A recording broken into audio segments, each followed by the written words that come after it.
Hi, Steve. Sorry for calling during work. Are you free right now? Yeah, what is it? Strange getting texts from you while at work. Me and Amanda haven't been feeling well since this morning, remember? We just went to the doctor. Oh, you did say something like that this morning, didn't you? So, what did the doctor say? We caught the flu. What, really? Apparently Amanda got it from someone in kindergarten. They did say something about the flu going around. I'm sorry. It seems that I wasn't careful enough. From kindergarten, huh? And you, how are you feeling? You have a fever or something? Yep, just below 100 degrees. My body aches and my head hurts. But it doesn't really feel like I caught the flu. It's much worse for Amanda, though.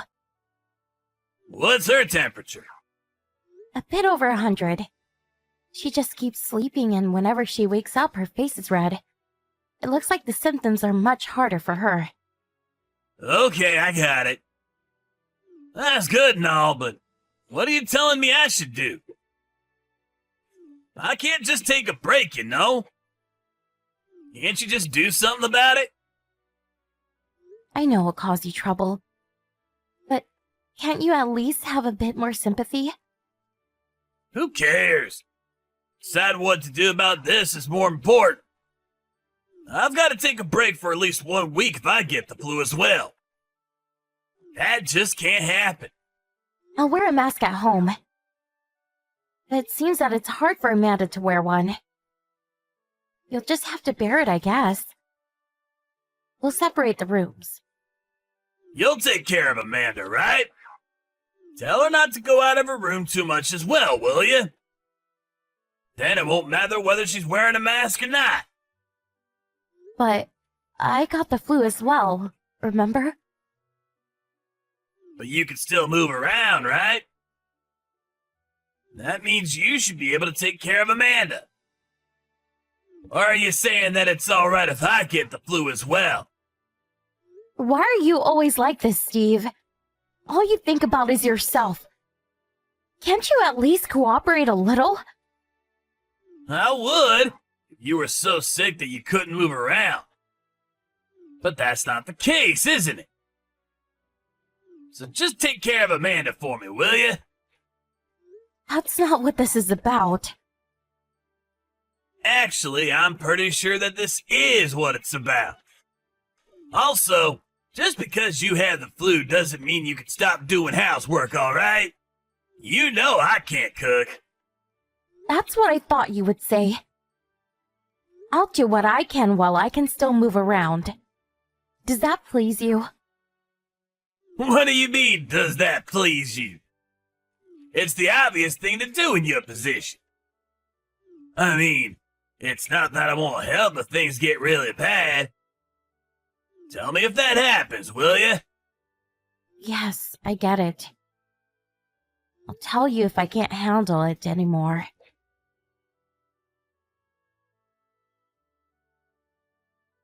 Hi, Steve.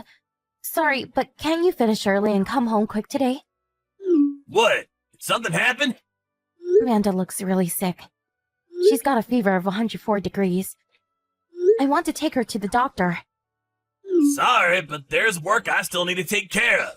I can't just drop it and go home, you know? What about tomorrow then? You don't have work on Saturdays, right? Yeah, but the clinic's closed on Saturday, isn't it? They're open until noon. Can you drive us there tomorrow? Sorry, but I can't. Why not? I'm going fishing with my colleagues tomorrow. It starts early, so I won't have time to drive Amanda to the clinic. Fishing? Can't you just go fishing another time? Prioritize your daughter, please. I promised I would go a while back. I can't just cancel abruptly. Wait, why don't you take Amanda? The clinic's not even that far. I said I'm not feeling well. Why are you not able to think about me as well? You should be fine as long as you go by car. Or is it that you're too sick to drive? Will you be taking the car if you're going fishing? How will I drive? Oh, you're right. I didn't think about that. It's not funny. I'm begging you. Just take Amanda to the clinic before going fishing. I can't. It starts early in the morning. You don't even seem that sick. Why not just walk there? Will you please cut it out? How can you just say such things? You even make me do all the housework even when I've got the flu. Aren't you at least a little worried about me? No need to get so mad. You're just over-exaggerating again. You don't have influenza. It's just a cold. Amanda will be fine by tomorrow, too. You know that there are people who die from influenza, right? Yeah, but it's basically zero, right? Stop trying to prove your point with such ridiculous example. You know, when I was a kid, we had none of that. You're just being overprotective. Fine. I'll ask someone else to help. What? Oh, do that, will you? It'd be a lot easier for me, too. Yep. Good luck with work, I guess. Have fun with tomorrow's fishing, too. Well, who knew fishing was so fun? Did you see that picture I sent you at noon? It was huge, wasn't it? Oh, yeah, I saw it. I'm so glad you had fun. What's your problem? Hey, never mind. I was expecting you wouldn't be able to understand. Then why did you ask me in the first place? You know I'm not feeling well.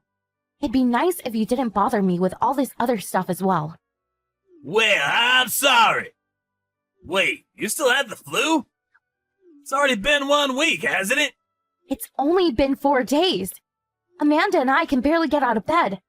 I told you yesterday that Amanda's condition was getting worse, right? Oh, I guess you did say something like that. I wonder what I should do. Do about what? I finished fishing, but you two still have the flu, right?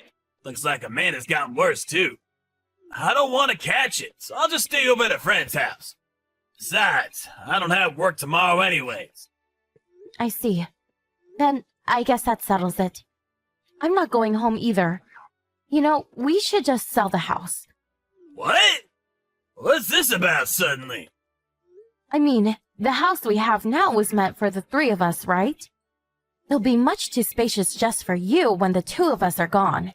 It'd be better if Amanda and I just moved to a smaller house. Wait, hold on! I have no idea what you're even talking about. Why are you suddenly talking selling the house? Won't it be lonely for you in our current house once the 2 of us are gone? You'll see that it's quite spacious once our stuff is gone. I have no idea what you're talking about. Why are you suddenly talking about leaving?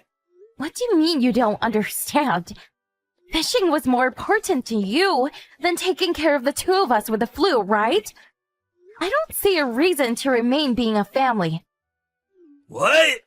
So that's what this is about? You're mad I didn't prioritize you two? Are you trying to get my attention by threatening to leave or something? You're such a child.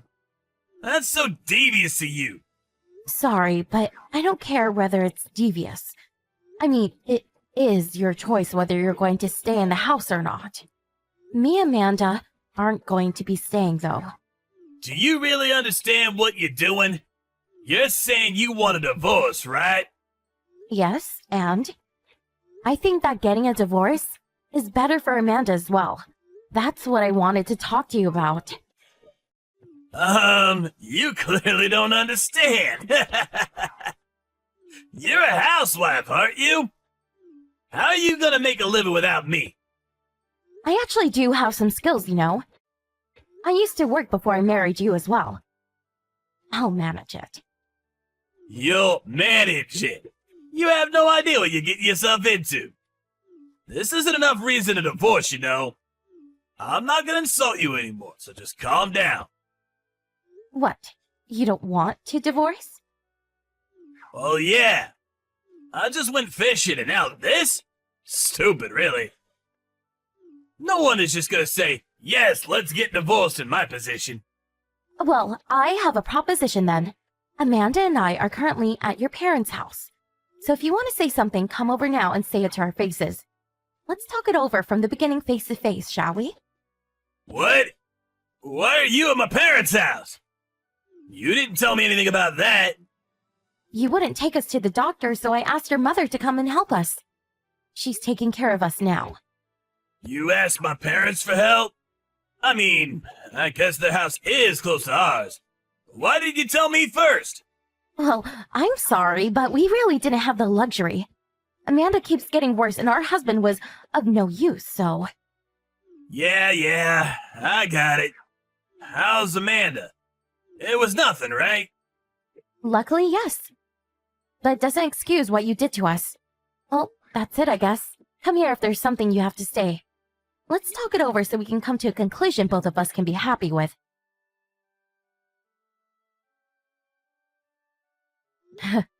So, you decided not to come, huh? Me and your parents are waiting, you know.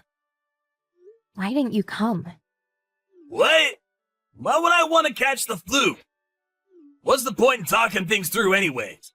There's no point in me having to go over there either. So you're still saying it. Saying what? That you don't want to catch the flu. That's your excuse, even in a situation like this? You really never change, do you, Steve? But I won't be able to go to work if I catch the flu, right? We're on the brink of divorcing, you get it?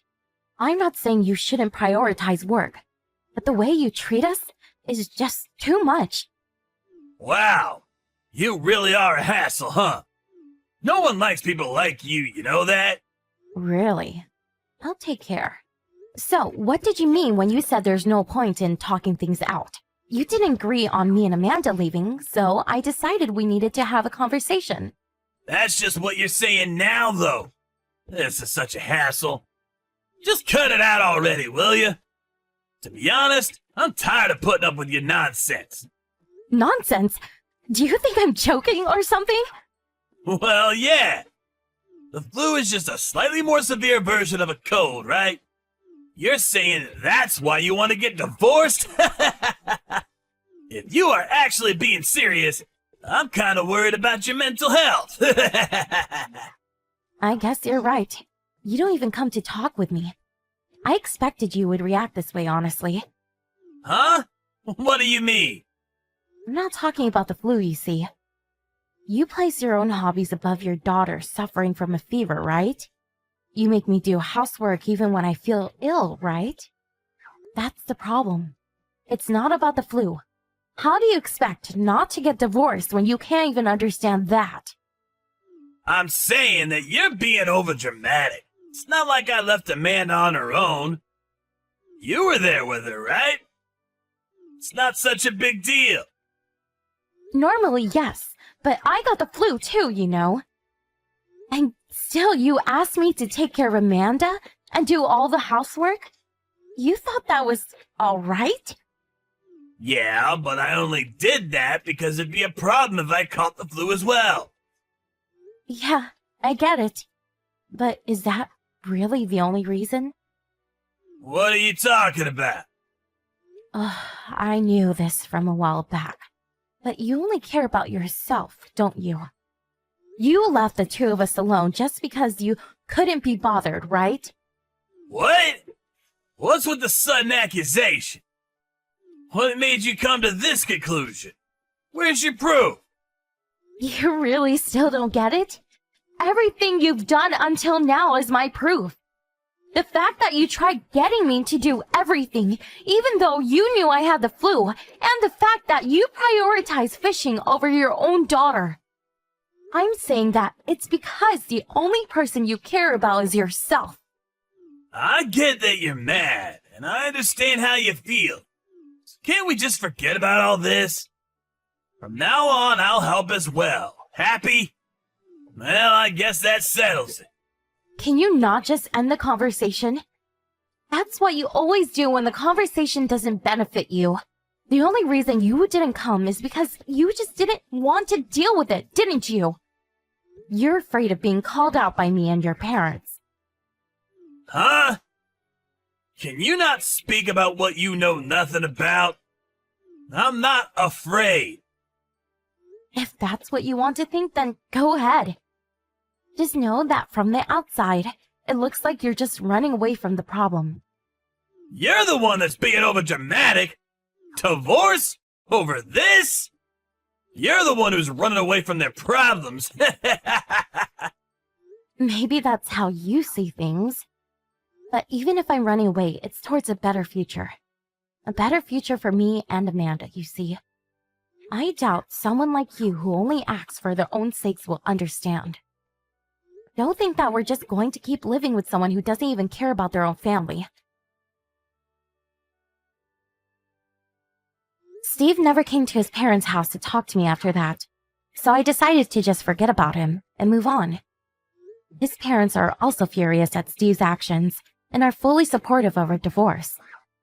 They even took care of me and Amanda until we were able to fully recover. When it was time to file the divorce, Steve fought against it. But I was able to make it official with the help of his parents. I was able to find a job with the skills I already had, and am now living with my daughter Amanda. As with Steve, he pays child support to Amanda, but other than that, appears to be the same. His family left him after what he did to me and Amanda, though. Serves him right after what he did to us.